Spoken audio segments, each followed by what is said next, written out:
It was the coldest morning in Montana's history. So cold it felt like the mountains themselves were shivering. Th. Wilson was standing in his kitchen, sipping toffee, thinking it would be just another quiet winter ban. The thermometer outside his window read a Bonne chilling -40 Grad. The wind outside howled through the valley like a wild animal, fierce and unforgiving. But the fold wasn't what made Tom drop his toffee mug. He glanced toward his frosted living room window and froze. Then, standing upright against the glass, was a massive grizzly bin. Her foo was crusted with snow and ice, and behind her were 3 small tubs huddled tightly together, trembling violently in the deadly too. But here's the twist. It wasn't an attack. She wasn't angry or looking for food.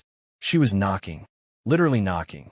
Her massive paw tapped rhythmically on the window, slow and steady, like she was trying to send a message. Th could hardly believe what he was seeing. This bang, a wild bristling, wasn't acting like any wild animal he'd ever heard of. She wasn't aggressive. She wasn't it. She was pleading. Behind her, the smallest tub collapsed into the snow. It just fell. Its tiny body stopped moving, and Tom felt something in his chest twist. The mother's reaction. It wasn't what you'd expect. No panic, no wild growling. She turned, gently picked up the tub in her jaws and walked back to the window. With a tide of hair that felt almost human, she pressed the limp little bullet against the glass as if to say, "Please, help." The wind outside screamed louder, pushing snow against the house, and thick, blinding sheets. Ice was forming rapidly on the tub's firm. Tom could actually see it happening from where he stood. The tubs were shivering so violently it shook Tom to his pool. And then something unbelievable happened. The mother base sat back on her hunches and raised both of her front paws, almost like she was praying, not waving, not falling, praying. Her eyes locked on the thongs through the BL, intense, intelligent, desperate.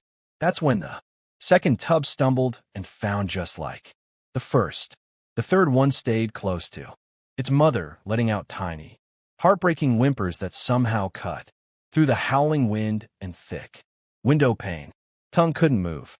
His feet felt frozen, not from the cold, but for her disbelief. This bear wasn't just reacting to danger. She was asking for help, not like an animal, but the parent. Then she did something that sent chills through Tone that had nothing to do with the temperature. She scooped up a bit of snow with her palm and began murking the window with it. Slow, deliberate movements, not random scratches or pine. These were patterns, shapes like crude symptoms. Emergency alerts started going off on Tone's phone. Warnings of even colder temperatures and blizzard conditions. Moving in, the danger wasn't coming. It was already then. She turned back to the window again, now more. One by one, she picked up her tubs and held them up to the glass. It was like she was saying, "Look what was happening. They need you." The smallest tub had stopped shaking. That was a bad sign, a deadly one. Tom had lived in Montana all his life. He knew bears knew their habits, and he knew they were supposed to be hibernating right now. So whatever drove this BA family out of their van in the middle of a brutal winter had to be catastrophic. Then came the moment that would stick with Tone forever. The mother BA pressed her paw to the window, leaving a perfect print in the thrust. And then she made a sound, not a growl, not a roar, something softer, something that sounded almost like a plate. She stood up again, fully upright, and placed both paws on the glass, mirroring human hands. The connection between them was undeniable now. The tiniest tub lay completely still, barely breathing, and the mother, she gently cradled that baby, again pressed it against the window, and let out soft, aching whimpers. If those sounds had words, they would have said, "Please, my child is dying." The 2 other pups began to mirror their mother's actions. The middle one barely strong enough to stand, raised a three, and tapped the BL, the largest one, pressed against its mother's sediment, and let out a soft sound that sounded hauntingly close to its shell throwing. Tongue couldn't believe what he was seeing. This was no ordinary animal behavior. The mother turned back to the snow and again began throwing shapes, each one more deliberate than the last.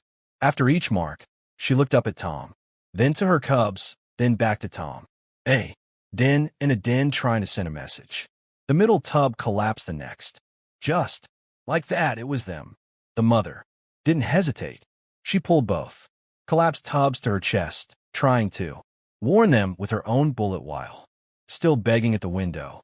The remaining tub, still upright, pressed its tiny face to the blast and made a sound so full of fear and sorrow that it would hot tongue for years. And then the mother bear made her most daffing move yet. She laid her pelvis gently into the snow, looked directly at Tom, and then, using her paws, mimicked opening a door, clear as day. Then she bowed her head, low, completely submissive. That was the moment Tom knew he had to act. He'd never seen anything like this. Not in the woods, not in documentaries, not in his wildest dreams.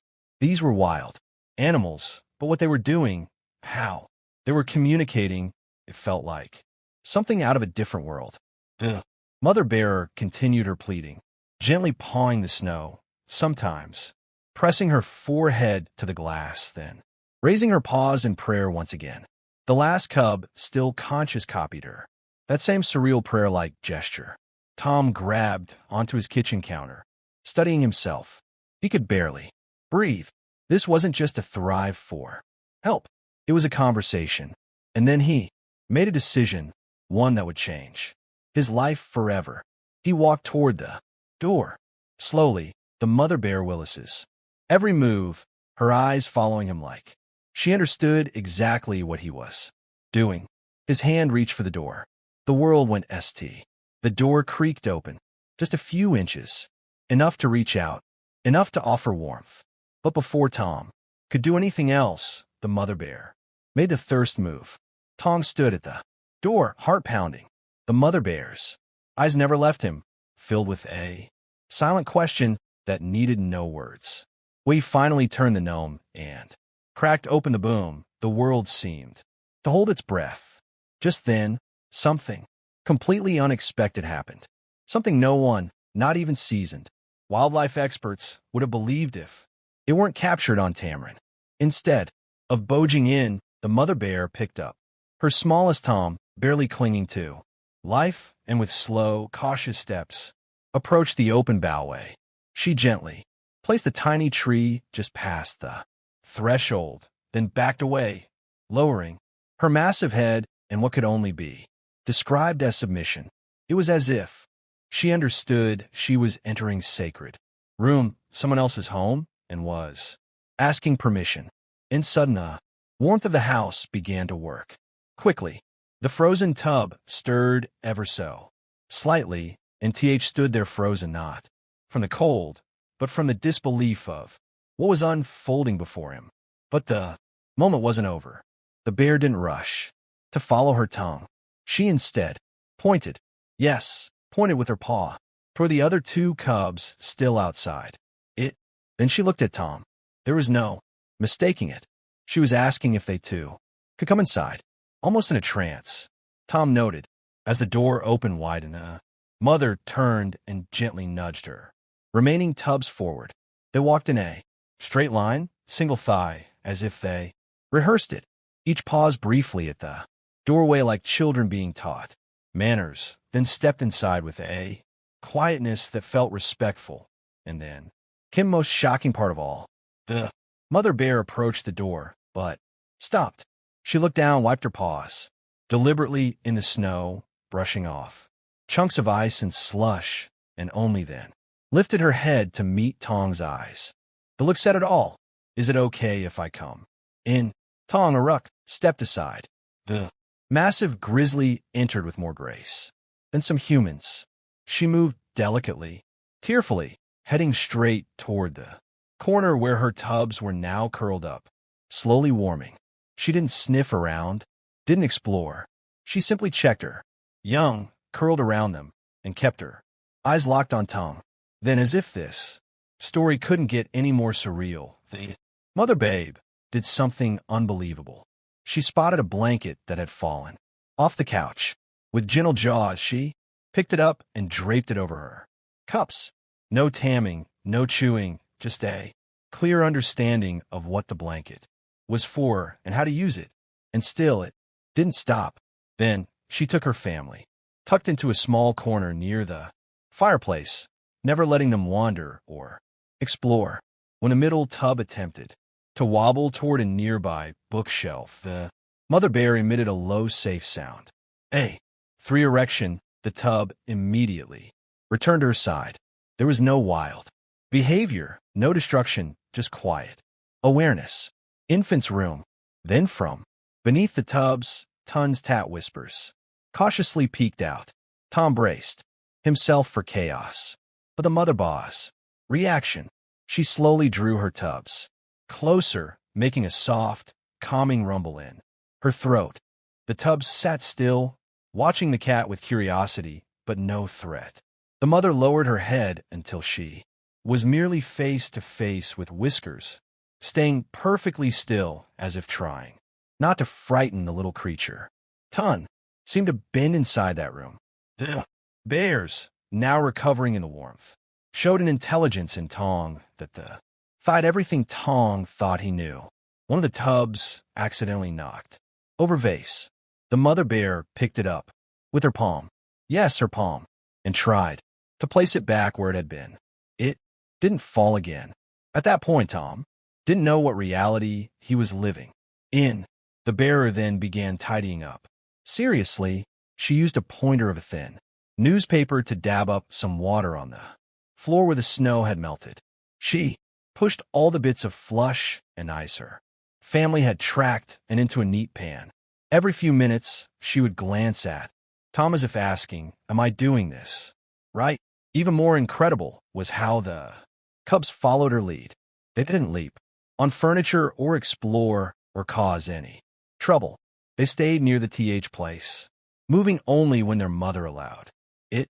And when Tom placed a bowl of water near Bowen, the tubs didn't drink right away. They looked to their mother first, only after she noted it. Yes, she noted. Did they approach it? They drank, tearfully, not spilling a drop. This phone thought he couldn't be surprised any further. His phone rang loudly on the town. A wild animal's instinct would be to stardom. FLE react with panicked aggression, but not this ban. She calmly gathered her cubs closer, waiting for the sound to stop. Then this is where things went beyond belief. She pointed to the phone, then to herself, then to the door. The message was fleeing. People might be coming. We should go. This understanding, this reasoning was on a whole different level. She wasn't just reacting, she was interpreting. As her cubs regained their strength, the mother babe gently guided them toward the door. But before leaving, she did one last thing that stunned Tom. She had each to help wipe its paws in the boom. Out. Not kidding. One by one, under her instruction, the young bay mimicked the same motion she had shown earlier. Wipe, wipe. No snow left behind. Then Tina, seen so powerful it would go viral across the world. Standing at the door, the mother lined up her tubs side by side. A farewell ceremony. The smallest cub, fully recovered, stepped forward, placed its paw over its chest, then extended it toward Tom almost like a salute. The middle cub added a small bone. The LY just let out a SY sound, a kind of grateful hum that echoed through the quiet room. And then the mother stepped forward. She held Tom's base, moved with slow, measured steps, and gently placed her paw on his arm, just for a moment. The message was unmistakable. Thank you. She backed away, slowly, never turning her back. I still looked on hers, and before stepping out, she turned and did something even more astonishing. She began cleaning the area where they'd entered. She used snow to wipe away the prints, brushing down the map, the floor, the doorway. Then she gathered her tubs and prepared for the journey back into the wild. As they stepped out summer, the snow falling heavily once more, the mother bear turned back one last time. She raised her paw in a slow wave. Each of her pups copied her. Tong grabbed the buff fane for support. He wasn't sure if he was frying or just numb from disbelief. As the Bay family disappeared into the whiteout, the cold wind seemed to hush. Just for a moment, TH stood in the doorway long after they were born, unsure if what had just happened was real or some kind of miracle. The only proof that it hadn't been a dream was the faint outline of paw prints in the snow and the perfect frost print still on the window. Word spread fast. Wildlife experts, local authorities, even skeptics from around the country came to Tun's tavern in the following weeks. He showed them the footage from his security cameras because, yes, it had all been reported. Every parite gesture, every paw print, every moment, and no one could explain it. Biologists confirmed that the bays had no visible injuries, no signs of illness, and nothing to suggest they should have left hibernation, let alone approves a human. For how? Even stranger, researchers said, grizzlies don't teach their Talan of behaviors Tone witnessed, wiping their feet, holding still around other animals, pointing at objects. That kind of intelligence was unprecedented. What they didn't see, however, was what stuck with Town the most. They didn't see the moment of eye contact, the emotion, the understanding. They saw bears. But Tom had seen something more. He started calling the mother bear Matilda, a name that to him felt strong and wise.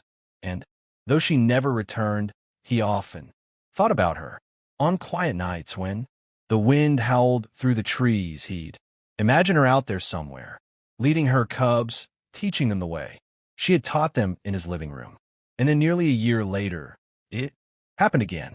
Not a bed at the window, not a knock, but a single item placed fearfully on Tom's front porch one snowy morning. A bundle of mountain flowers and pine cones arranged in a perfect circle. Beside it, a single paw printed into the snow like a signature. It hadn't melted. It was fresh, precise, and for it said more than any words ever could. Not goodbye, but we remember. And somewhere in the cold wilds a month. And for bears, one large 3 growing fast. Move with a brace and intelligence that no one can explain, because maybe, just maybe, they were changed by the warmth of one human heart, and maybe, just maybe, they changed his rate.